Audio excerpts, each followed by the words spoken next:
नमस्कार साथियों, क्या हाल चाल है आप लोगों को सभी को। सुप्रभात। और कैसे आप लोग, अगर नए आए हो तो चैनल को सब्सक्राइब कर लेना। जो आज का वीडियो है वो बहुत अच्छी वीडियो है आप लोगों के लिए। ठीक है, देखो, पसंद ना पसंद, मेरे से जो भी नाराजगी है आपकी, वो पता नहीं पर्सनल ओपिनियन हो सकता है। किस बात की लेके नाराजगी है? कंटेंट देता हूँ या आपको सब कुछ बताता हूँ, इससे नाराजगी है? ये मुझे आज तक समझ नहीं है। या मेरा जॉब नहीं हुआ है, उससे नाराजगी है? ठीक है, जॉब नहीं है, मैं बेरोजगार हूँ, मैं पहले ही बता देता हूँ। हाँ, एक्सपीरियंस बहुत अच्छा है मुझे बैंकिंग का, और क्या नॉलेज होनी चाहिए वो मुझे पता है, और आपको क्या प्रोवाइड करता हूँ वो भी मुझे पता है, तो गलत नहीं दूंगा। ठीक है, तो आज का जो भी टॉपिक है और जो भी चीज फ्यूचर के लिए बोलता हूँ वो भी बहुत हद तक सच भी होता है। ठीक है, तो जो आज का वीडियो है वो आपका है descriptive for SBI PO 2024 and IBPS PO 2025। अब इसमें आईबीपीएस पीओ को क्यों इंक्लूड करा? जब भी आप देखोगे कुछ भी आईबीपीएस नया करने की कोशिश करता है तो वो देखा देखी एसबीआई पीओ में करता है। ठीक है, तो मुझे लगता है कि इस बार जो चेंजेज हुए एसबीआई पीओ 2025 में, वो हो सकता है जो आईबीपीएस पीओ 2025 में नोटिफिकेशन आया उसमें भी आपको डिस्क्रिप्टिव में चेंजेस दिख सकता है। दिख सकता है, ये नहीं बोल रहा कि 100% हाँ होगा ही। तो इसीलिए जो ये सोच रहे हो कि नहीं एसबीआई पीओ का है क्या देखना है, तो भाई देख लो। आप भी थोड़ा थोड़ा बहुत नजर घुमा लो, क्योंकि आपको ये हेल्प होगा। और देखो, एसबीआई पीओ मेंस कब हो रहा है? 5 मई को। 5 मई को, ठीक है, 5 मई को। तो इससे अच्छा है। और देखो, एसबीआई पीओ में जो डिस्क्रिप्ट है, आज हम पूरे एसबीआई पीओ में बात करेंगे। एसबीआई पीओ में डिस्क्रिप्टिव का वैल्यू बहुत ज्यादा है, 50 मार्क्स का है, 30 मिनट से। जब आप आईपीएस पीओ में 20-21 नंबर ले आते हैं तो 30 मिनट में सोचिए, आप 50 मार्क्स में से आप कोशिश कीजिए 30 मार्क्स, 35 मार्क्स लाने की। तो ये आपका ना 50% रिजल्ट तो यहीं से बना देगा एसबीआई पीओ मेंस में। और देखो क्या क्या है, मैं बहुत इजी वे में बताऊंगा, और सारी चीजें। 4 टॉपिक्स है इस बार। पहले था ऐसे राइटिंग आता था, ऐसे लेटर आता था एसबीआई का। इस बार क्या हुआ, इसने डिस्क्रिप्टिव को चेंज कर दिया, लिख दिया कि डिस्क्रिप्टिव पेपर का इसका नाम रख दिया कम्युनिकेशन स्किल। अब ये भी आपको पता है कम्युनिकेशन स्किल क्यों इंपॉर्टेंट है, क्योंकि आपको पता है जब इंटरव्यू में जाते हैं, ग्रुप डिस्कशन में जाते हैं, communication skill is the best way to express yourself. ठीक है, तो वो चीज होता है। तो इसने उस चीज के लिए रखा है ईमेल्स। नाम दे दिया दूसरा रिपोर्ट्स, उसने लिख दिया सिचुएशनल एनालिसिस। उसके बाद चौथा लिख दिया प्रिसाइज राइटिंग। ठीक है, सबसे इजी है यहाँ पे प्रिसाइज राइटिंग और ईमेल। ये दोनों सबसे इजी है, दोनों सबसे इजी है, दोनों में आप नंबर उठा सकते हो। ठीक है, बट वे ऑफ आपकी वो नहीं होता है कि एक थोरोली पढ़ने का आदत, लिखने का इंग्लिश वही लिख सकते हैं। ठीक है, तो ये ईमेल्स और प्रिसाइज राइटिंग बहुत सबसे इजी है इसमें। अब ईमेल्स देखो, मैंने लिखा है जस्ट लाइक लेटर। आप जो लेटर लिखते थे ना, लेटर की प्रैक्टिस करते थे, वही चीज है ईमेल्स में लेटर, बस कुछ चेंजेस हुआ है। अब इसका देखिए फॉर्मेट। फॉर्मेट देखिए क्या है, फॉर्मेट ध्यान से सुनिएगा। देखिए यहाँ पे टू लिखना है, कोई भी लेटर है। जैसे आप देखिए एग्जांपल देखिए, write an email to your manager requesting leave for personal emergency. ऐसे रहेगा ईमेल लिखने के लिए। जैसे आप, इसलिए देखो ईमेल्स को क्यों इंट्रोड्यूस किया गया पता है? बहुत लोगों को ईमेल से लिखने ही नहीं आता है। अगर मान लो आपको पर्सनल रीजन के लिए बैंक में लीव चाहिए, या कुछ इशू है, घर पे कुछ हो गया, उसके लिए बहुत लोग कर ही नहीं पाते हैं। इसलिए बैंक्स में जो लोग होते हैं ना कि वो चीज नहीं कर पाते, तो उसको डांट भी पड़ती है कि आप कैसे चले गए बिना बताए हुए। तो इस कारण से ईमेल्स को इंट्रोड्यूस किया गया है। तो हमें लगता है कि आईबीपीएस पीओ में भी ये चीज होने वाला है। Got it?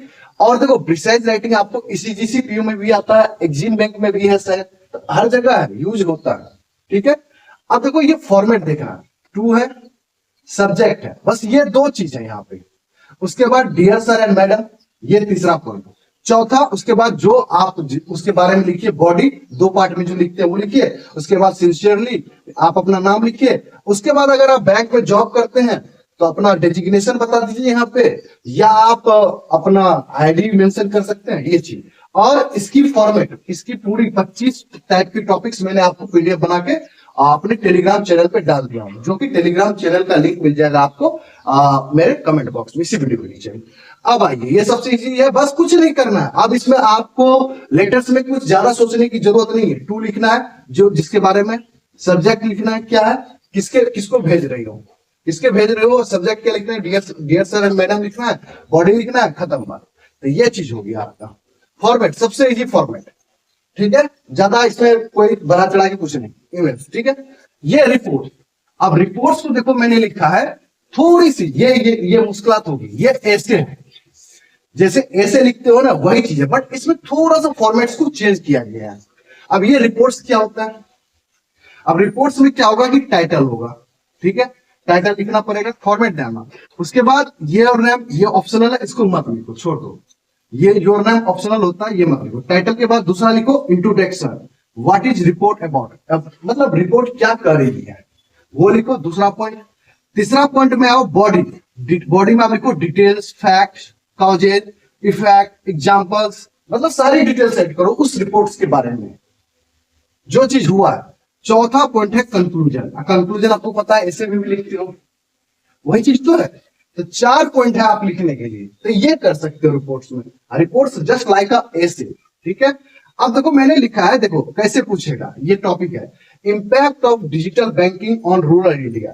अब impact of digital banking on rural area, अब in rural area, sorry impact of digital banking of rural area. अब रूरल एरिया में, ग्रामीण इलाकों में डिजिटल बैंकिंग का क्या इम्पैक्ट पड़ रहा है, तो वो टाइटल आप लिखोगे, फिर इंट्रोडक्शन दोगे, रिपोर्ट के बारे में थोड़ा बहुत बताओगे, बॉडी में तो आपको लिखना पड़ेगा ना डेटाबेस, तो यहाँ पे बताना पड़ेगा हर एक तरीके से। तो ये हो गया रिपोर्ट जस्ट लाइक ऐसे, इसको ऐसे पढ़िए रिपोर्ट्स को, ठीक है। अब देखो यूट्यूब पे क्या आप लोग को बताया गया है, आई डोंट नो, मुझे नहीं पता, बट मैं जो चीज बता रहा हूं उसको इजी लैंग्वेज में समझने की कोशिश करो, ठीक है। अगर इसमें भी कमी निकाल के बैठोगे तो फिर मैं आपकी कोई हेल्प नहीं कर सकता हूं, ठीक है।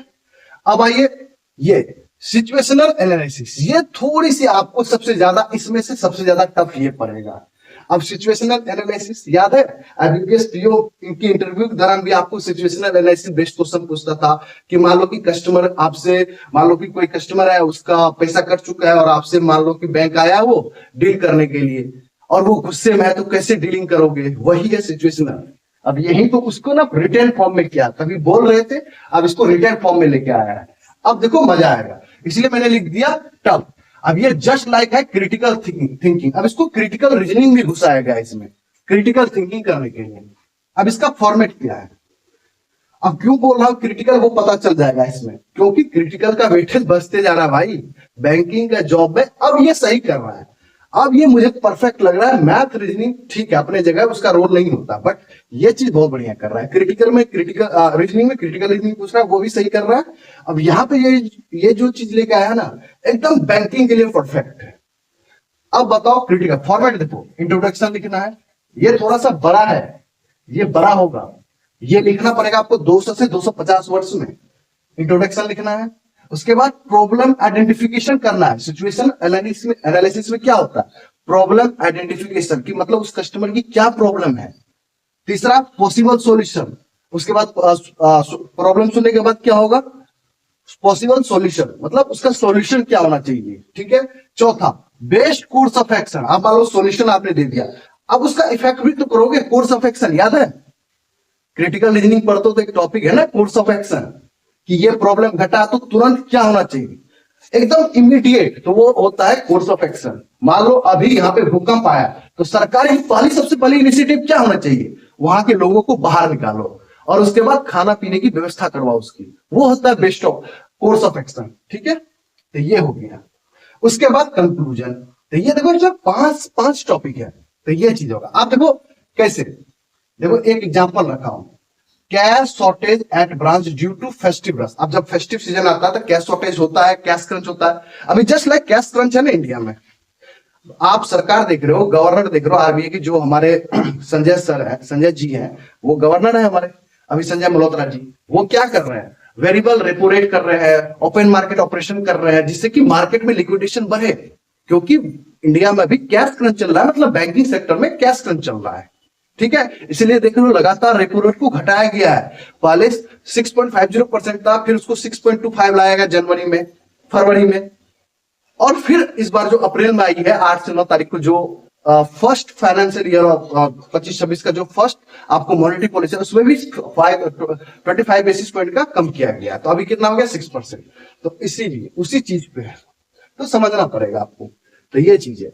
अब आइए प्रिसाइज राइटिंग, ये सबसे इजी, इसमें क्या करना है, एक पैसेज रहेगा, मान लो 250 वर्ड्स के या 270 वर्ड्स के या 300 वर्ड्स के पैसेज रहेंगे, उसमें सिर्फ करना है आपको रीड करना है, पैसेज को थोरोली केयरफुली रीड करना है। दूसरा point, reading the main point, identifying the main points, उसमें मेन पॉइंट्स को देखना है कि क्या कर रहा है ये पैसेज, ठीक है। अवॉइड पर्सनल ओपिनियन, यहाँ पे पर्सनल जो आपकी है थिंकिंग उसको अवॉइड करना है, ओके। और जब आप प्रिसाइज करोगे इसको, पैसेज जो 270 वर्ड है या कुछ भी है, तो उसको ना 1/3 ऑफ द ओरिजिनल पैसेज को 1/3 कर देना है, प्रिसाइज में उसको 1/3 कर देना। मान लो कि कोई 270 पैसेज है, इतना बड़ा पैसेज है, उसको प्रिसाइज में लिखना है आपको, तो 1/3 करना है, मतलब 90 वर्ड्स में लिखना है। अगर 300 है तो 100 वर्ड में लिखना है, अगर आपके पास 240 है तो 80 वर्ड्स में लिखना है। और इफ पैसेज, देखो मैंने लिखा है इफ पैसेज 270 तो देन प्रिसाइज 90 वर्ड्स में लिखना है, ओके। सबसे इजी यही है, क्योंकि आपके सामने ये पैसेज ऑलरेडी पुट किया हुआ रहेगा, बस पढ़ना है, उसमें से मेन आइडेंटिटी जो मेन पॉइंट्स है उसको निकालना है, उसको लिख देना है, बट जो वर्ड्स है उसको 1/3 कर देना है, ठीक है। ये 4 टॉपिक है, और ये मुझे बिलीव है कि IBPS PO भी ये चीज लेके आएगा, ये चीज तो लेके आना चाहिए, मुझे लग रहा है कि ये सिचुएशनल एनालिसिस लेके आना चाहिए, ठीक है। तो ये रहा आपका, और ये सारे के सारे मैंने आपको फ्री ऑफ कॉस्ट टेलीग्राम पे करवा दिया, विथ आपको बढ़िया, जैसे रिपोर्ट्स पे मैंने 10 से 12 टॉपिक्स दे दिया ऑलरेडी, सिचुएशनल एनालिसिस पे भी टॉपिक्स करवा दिया हूं, इमेल्स पे 20 से 25 इमेल्स वाला दे दिया हूं, अब प्रिसाइज राइटिंग तो आप पैसेज पढ़ोगे तो ये हो जाएगा, ठीक है। तो ये सारी चीज है, कैसा लगा ये बताना। और पूरे यूट्यूब पे क्या इस तरह से आपको बताया गया है क्या descriptive for SBA PO 2024 and IBPS PO 2025, बताना मुझे। अगर अच्छा लगे तो लाइक करो, शेयर करो अपने फ्रेंड के साथ, मारो उसके मुंह पे, ठीक है। चलिए, आपका वैल्यूएबल कमेंट करना मेरे दोस्त, क्योंकि आपके वैल्यूएबल कमेंट से ही मुझे मोटिवेशन मिलता है कि हाँ आपको ये चीज पसंद है। देखो, कमियां ढूंढने जाओगे ना तो कमियां मिल जाएगा, अगर अच्छा ही ढूंढने आओगे ना तो बहुत अच्छा सपोर्ट होगा, ठीक है। Thank you very much, good luck, जय हिंद, जय भारत।